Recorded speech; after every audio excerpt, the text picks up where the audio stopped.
आज हमने किया उत्तराखंड में गढ़वाल और कुमाऊं की सभी बड़ी खबरें। तो सबसे पहले बात कर लेते हैं कोरोना अपडेट को लेकर। तो भारत में कोरोना मरीजों की संख्या 6,06,000 के पार पहुंच गई है। वहीं उत्तराखंड में भी कोरोना मरीजों की संख्या 2,984 पहुंच गई है। इस साथ खबर आई है तनाव के बीच सैन्य तैयारी तेज। तो 38,900 करोड़ की रक्षा खरीद को मंजूरी मिल गई है। वहीं वायुसेना को 33 फाइटर जेट भी मिलेंगे।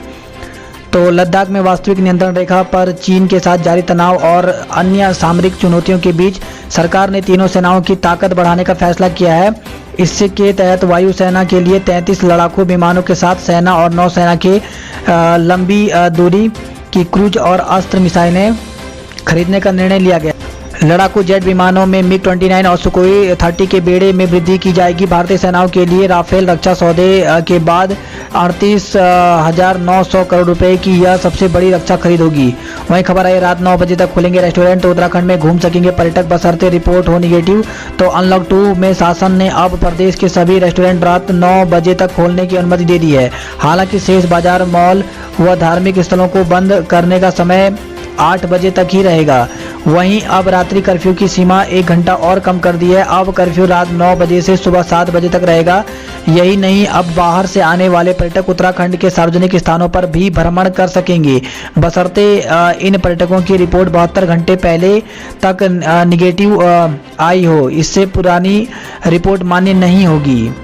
पर्यटकों को उत्तराखंड आने के लिए रजिस्ट्रेशन कराते समय इस रिपोर्ट की प्रति भी संलग्न करनी होगी।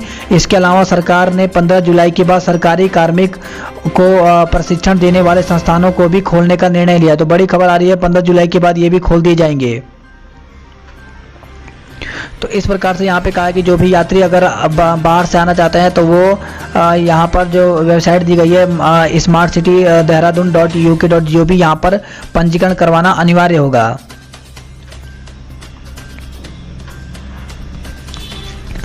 और वही खबर आई है उत्तराखंड में हार रहा है कोरोना, 88 और स्वस्थ हुए हैं। तो राज्य में रिकवरी रेट पहली बार 80% के पार पहुंच गई है।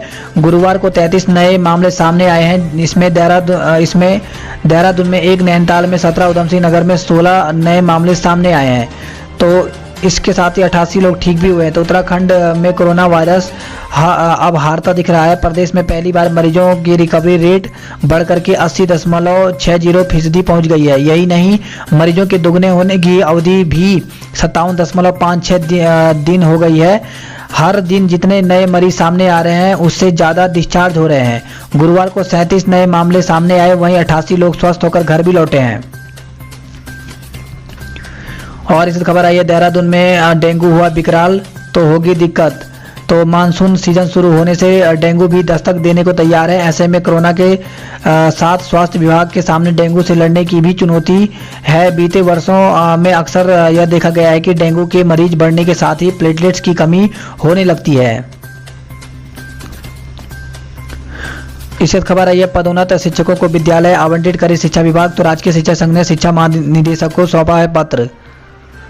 वाहनों को कर में दे विलंब शुल्क से छूट। तो सरकार ने कोरोना की वजह से लगाए गए लॉकडाउन के कारण टैक्स जमा करने की छूट गए लोगों को खासी राहत दी है। जिन वाहन की टैक्स की सीमा 1 फरवरी से 31 जुलाई तक है, उन्हें विलंब शुल्क से छूट दे दी गई है। और वही खबर आई है देहरादून से, जहां पे संदिग्ध परिस्थितियों में कैंट से सराफा लापता हो गया है। देहरादून से खबर है जहां पे दून में 4 और 5 को भारी बारिश की चेतावनी दी गई है। तो देहरादून प्रदेश समेत अधिकांश इलाकों में आज से मानसून की रफ्तार पकड़ने की उम्मीद है। मौसम विभाग ने 3 जुलाई को रात से बारिश का दौर तेज होने की संभावना जताई है। साथ ही 4 और 5 जुलाई को देहरादून में भारी बारिश की चेतावनी जारी की है। इसे लेकर के जिला प्रशासन भी अलर्ट हो गया है। प्रशासन ने सभी संबंधित विभागों को सतर्क रहने के निर्देश दिए हैं। वहीं बद्रीनाथ केदारनाथ की चोटियों पर हिमपात हुआ है। तो गुरुवार को केदारनाथ में बारिश हुई और आसपास की चोटियों पर हिमपात भी हुआ, जबकि बद्रीनाथ में भी बारिश और गंगोत्री यमुनोत्री में बादल छाए हुए हैं। 78,000 ने पीएफ से निकाले 147 करोड़। तो प्रदेश में लॉकडाउन और अनलॉक के पहले चरण में 78,000 से अधिक लोगों ने अपने पीएफ खाते से 147 करोड़ रुपए की धनराशि निकाली। वहीं देहरादून से खबर है जहां पे 500 परिवार 2 दिन से पानी के लिए तरस रहा है।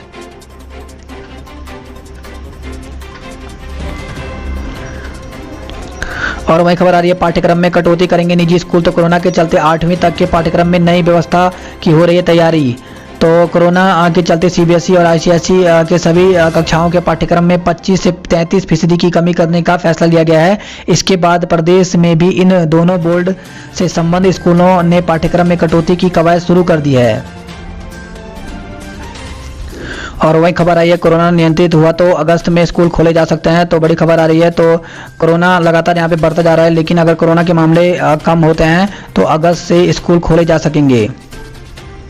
और वहीं खबर है, नीट पीजी स्टेट काउंसलिंग का दूसरा चरण शुरू हो गया है। तो नीट पीजी स्टेट काउंसलिंग की द्वितीय चरण के लिए ऑनलाइन पंजीकरण शुरू कर दिया है। इच्छुक अभ्यर्थी 6 जुलाई शाम 5 बजे तक पंजीकरण व शुल्क भुगतान की प्रक्रिया पूरी कर सकते हैं। ग्राफिक इरा विश्वविद्यालय शुरू करेगा ऑनलाइन कोर्स। और वही खबर है, निर्वाचन आयोग ने जिला योजना के बजट खर्च पर पाबंदी हटा दी है। तो राज्य के सभी 13 जिलों को बड़ी राहत मिली है। जिला योजना के 110 करोड़ की धनराशि खर्च करने पर रोक हट गई है। राज्य निर्वाचन आयोग ने कोविड-19 के चलते जिला योजना समितियों के गठन नहीं कराने के सरकार के तर्क को मानते हुए जिला योजना की धनराशि खर्च करने को हरी झंडी दिखा दी है। वही खबर आई है, शादियों के लिए खुलेंगे बैंक्वेट और कम्युनिटी हॉल। तो शासन ने शादी व सगाई आदि समारोह के लिए बैंक्वेट और कम्युनिटी हॉल को खोलने की अनुमति प्रदान कर दी है। इनके प्रबंधक को यह सुनिश्चित करना होगा कि शादी समारोह में शिरकत करने वालों की संख्या 50 से अधिक न हो। वहीं सीएम त्रिवेंद्र ने हरीश रावत का जताया आभार। तो मुख्यमंत्री त्रिवेंद्र सिंह रावत ने उनकी सलाह मानकर कोरोना महामारी के दौरान सड़कों पर आंदोलन स्थगित करने से पूर्व मुख्यमंत्री हरीश रावत के ऐलान पर आभार जताया है। विकास नगर से खबर है, जहां पे फर्जी रवन्य पर खनन ढोते मिले एक को गिरफ्तार किया है। वहीं नवीन सत्र से नए भवन पर चलेगा महाविद्यालय। तो उच्च शिक्षा मंत्री डॉक्टर धन सिंह रावत यूनी के नवनिर्मित राजकीय महाविद्यालय भवन का निरीक्षण कर व्यवस्था की जांच की है। वहीं खबर आई है, ऑनलाइन पढ़ाई को जागरूक किया है। तो खबर है विकास नगर से खबर आई, जहाँ पे सहसपुर में नाबालिग से दुष्कर्म पर एक आरोपित को गिरफ्तार किया है। विकासनगर से खबर है, जहाँ पे कब घूमेगा प्राइवेट बसों का पहिया। तो उत्तर प्रदेश और उत्तराखंड के कई इलाकों के लिए चलने वाली प्राइवेट बसों का संचालन लॉकडाउन की घोषणा के दिन से बंद पड़ा हुआ है। इससे न सिर्फ बस मालिकों व अन्य स्टाफ के सामने रोजी रोटी का गंभीर संकट पैदा हो गया है, बल्कि बस सेवा बंद होने से उत्तर प्रदेश, हिमाचल प्रदेश से लेकर उत्तराखंड की राजधानी देहरादून व टिहरी, उत्तरकाशी जनपदों के लोगों की आवाजाही व कारोबार भी व्यापक स्तर पर प्रभावित हो रहा है। महासू मंदिर से हटाया गया भेंट पात्र। तो समिति की पदेन अध्यक्ष एसडीएम चक्राता अपूर्वा सिंह ने रिपोर्ट की तलब की है। तो जौनसर बाबर के सबसे बड़े धाम कहे जाने वाले सिद्धपीठ श्री महासू देवता मंदिर हनोल के मुख्य द्वार में रखे भेंट पात्र के स्थान परिवर्तन का मामला सामने आया है। वही ऋषिकेश से खबर है, जहाँ पे डेंगू बनेगा ब्लड बैंकों के लिए चुनौती। वहीं रायवाला से खबर है, जहाँ पे नाबालिग से छेड़छाड़ पर एक आरोपी को गिरफ्तार किया है। इसी के साथ ऋषिकेश से खबर है, जहाँ पे श्रावण मास में भी बंद रखा जाएगा नीलकंठ महादेव का मंदिर। वहीं ऋषिकेश से बद्रीनाथ के लिए 10 यात्री रवाना हुए हैं। गढ़वाल की खबरों की बात करें तो बद्री केदार में 194 और गंगोत्री में 10 ने किए दर्शन। तो उत्तराखंड के लोगों को यात्रा की अनुमति के बावजूद अभी अन्य जिलों से चारधाम पहुंचने वाले यात्रियों की संख्या बेहद कम है। और इस खबर आई है चौपता से, जहां पे गुलदार ने 24 बकरियों को मारा है। तो 10 जुला कांडेई क्षेत्र में डुंग जरवाण में बुधवार रात को गुलदार ने एक ग्रामीण की गौशाला में बंदी 24 बकरियों को मार डाला। और इस खबर आई 143 फ्रंटलाइन वॉरियर का लिया गया सैंपल। तो कोरोना वायरस संक्रमण के खिलाफ लड़ी जा रही जंग को अंतिम रूप से जीतने के लिए जिलाधिकारी पौड़ी गढ़वाल धीरा सिंह गर्ब्याल के आदेश पर श्रीनगर में कोरोना फ्रंटलाइन वॉरियर के सैंपल लेने का अभियान युद्ध स्तर पर चल रहा है। हरिद्वार से खबर है, जहाँ पे कोरोना के बीच डेंगू का कहर टूटा तो बढ़ेगी मुश्किलें। वहीं हर की पौड़ी घूम रहे 16 पर्यटकों को क्वारंटाइन किया गया है। खबर आई है बादराबाद से, जहाँ पे पेड़ से मिला ड्राइवर का शव। और वहीं खबर है हरिद्वार से, जहाँ पे पुलिस ने हटवाई कांवड़ सामग्री की दुकानें। वहीं हैदराबाद से खबर है, जहाँ पे लापता नाबालिग छात्रा बरामद हुई है, प्रेमी को गिरफ्तार किया गया है। इसी खबर आई है बायोमेट्रिक से राशन वितरण की मांगी छूट। तो 3 माह बाद बायोमेट्रिक मशीन की शुरू की जा रही सरकारी राशन वितरण की व्यवस्था पर डीलरों ने आपत्ति दर्ज कराई है। ज्ञापन देकर के कोरोना संक्रमण के चलते अभी बायोमेट्रिक में अंगूठा लगाकर राशन देने में छूट की मांग की गई है। अल्मोड़ा से खबर आई है जहां पर युवक ने फांसी लगाकर आत्महत्या कर ली है। तो रानीखेत से खबर आई है। वहीं कुंज नदी बचाने में जुटे विज्ञानी व पंचायत प्रतिनिधि। इसी खबर है अल्मोड़ा से जहाँ पे अतिवृष्टि से नुकसान की नहीं हो सकी है भरपाई। तो तहसील के बरगला गांव में 25 जून को अतिवृष्टि से हुए नुकसान की भरपाई नहीं हो सकी है। और इसी के साथ अल्मोड़ा से ही खबर है जहाँ पे बेस में जल्द लगेंगे 25 वेंटिलेटर। तो गोवर्धन तिवारी बेस अस्पताल में गंभीर रोगियों के लिए नहीं थी कोई भी सुविधा। फुटकुनी में झूल रहे हैं तार, दुर्घटना की आशंका बताई गई है।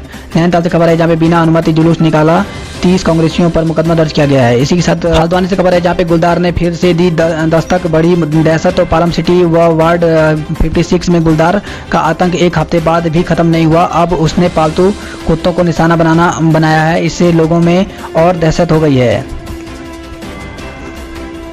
वहीं हल्द्वानी कालाडूंगी से खबर है जहाँ पे बिना मास्क पहनने पर 111 लोगों का चालान किया गया है। हल्द्वानी से खबर है जहाँ पे फायरिंग के मामले में 2 लोगों के खिलाफ हत्या के प्रयास का केस दर्ज किया गया है। तो लामा चौड़ में काश्तकार पर फायरिंग करने के मामले में पुलिस ने 2 लोगों पर हत्या के प्रयास का मुकदमा दर्ज किया है। और वही खबर है मेडिकल स्टोर से अब बुखार की दवा लेने पर देनी होगी जानकारी। तो कोरोना को देखते हुए स्वास्थ्य विभाग ने मेडिकल स्टोर स्वामियों को बुखार की दवा लेने वालों के बारे में संपूर्ण जानकारी रखने के निर्देश दिए हैं। हल्द्वानी के 2 इलाके कैंटोनमेंट जोन घोषित कर दिया गया। तो उजाला नगर व इंदिरा नगर में मिले 33 कोरोना संक्रमित। अब यहां यातायात व बाहरी लोगों के आने जाने पर बैन रहेगा। वहीं वेतन बिल नहीं भेजने से 3600 कर्मचारी परेशान हैं। तो हल्द्वानी से खबर है जहां पे जिले में 22 नए कोरोना संक्रमित मरीज मिले हैं। इसी के साथ खबर है हल्द्वानी से जहां पे 6 से 8 यात्रियों को लेकर दौड़ी बसें। तो हल्द्वानी रामनगर रूट पर निजी बस संचालकों ने गुरुवार से बसों का संचालन शुरू कर दिया। पहले दिन ट्रायल के तौर पर 3 बसें हल्द्वानी व 3 बसें रामनगर से चलाई गई। हालांकि बसों में 6 से 8 मुसाफिरों ने ही सफर किया। खबर है हल्द्वानी से जहां पे लघु शंका के बहाने थाने से भागा, 8 घंटे बाद जंगल में पकड़ा गया बदमाश। चोरी के मामले में मुखानी थाने लाया गया था। वहीं रामनगर से खबर है जहाँ पे ललितपुर में फांसी लगाकर प्रेमी युगल ने आत्महत्या कर ली है। तो ललितपुर गांव में प्रेमी युगल ने फांसी लगाकर के आत्महत्या कर ली। प्रेमी शादीशुदा था जबकि युवती अविवाहित थी। दोनों के शव पेड़ में एक ही रस्सी पर लटके हुए मिले। नैनीताल से खबर है जहाँ पे सीमा चीन और नेपाल की सीमा पर बढ़ाई जाएगी सुरक्षा। और पिथौरागढ़ से खबर है जहाँ पे छोरी बगड़ में बारिश ने तबाही मचाई है। तो सीमांत में हो रही खंड वृष्टि से का कहर जारी है। इस बार मौसम की मार बंगापानी तहसील क्षेत्र पर पड़ रही है। 6 दिन पूर्व तहसील के सेममाली दाखिम क्षेत्र में बादल फटने के बाद बुधवार को भी भारी बारिश से गंगापानी तहसील के मुख्यालय तहसील कार्यालय में लगे छोरी बगड़ में तबाही मचा दी। वहीं 8 घंटे तक मुंशियारी का शेष जगत से संपर्क रहा भंग। नेपाल सशस्त्र बल की 3 बीओपी का उद्घाटन किया गया है। और वहीं खबर आई है टनकपुर चंपावत से जहां पे नकली नोटों के साथ 3 को गिरफ्तार किया है। तो पुलिस टीम ने जब्त किए 4 लाख रुपए की करेंसी और नोट छापने के उपकरण। पूर्णागिरी मेले में चलाने की मंशा से छापे थे नोट। तो खबर आई है। वहीं उधम सिंह नगर की बात करें तो उधम सिंह नगर से खबर है जहाँ पे नानक बंता में छाप रहे थे नकली नोट। 2 जगहों पर कुल 4 लाख की नकली करेंसी और नोट छापने के उपकरण बरामद हुए हैं। तो अमीर बनने के चक्कर में अपनाया था नकली काम का धंधा। वहीं काशीपुर से खबर है जहाँ पे लापता युवक का शव नाले में मिला है, हत्या की आशंका। तो बरखेड़ी गांव से लापता युवक का सड़ा गला शव गुरुवार को नाले में पड़ा मिला। वृद्ध की हत्या में 2 को धरा गया है। रुद्रपुर से खबर है जहाँ पे 2 बच्चे समेत 13 लोग संक्रमित मिले हैं। और इसी के साथ खटीमा से खबर है जहाँ पे ससुर को भरी पंचायत में चाकू मारा गया है। तो प्रताड़ित की जा रही बेटी की सूद लेने पहुंचे ससुर को दामाद ने भरी पंचायत में चाकू मार करके घायल कर दिया। शादी के नाम पर धोखाधड़ी, 3 महिलाओं पर मुकदमा दर्ज। तो शादी के नाम पर काशीपुर निवासी युवक से 60,000 रुपये ऐंठने वाली दुल्हन समेत 3 महिलाओं के खिलाफ पुलिस ने मुकदमा दर्ज कर लिया। आरोपियों की तलाश शुरू कर दी गई है।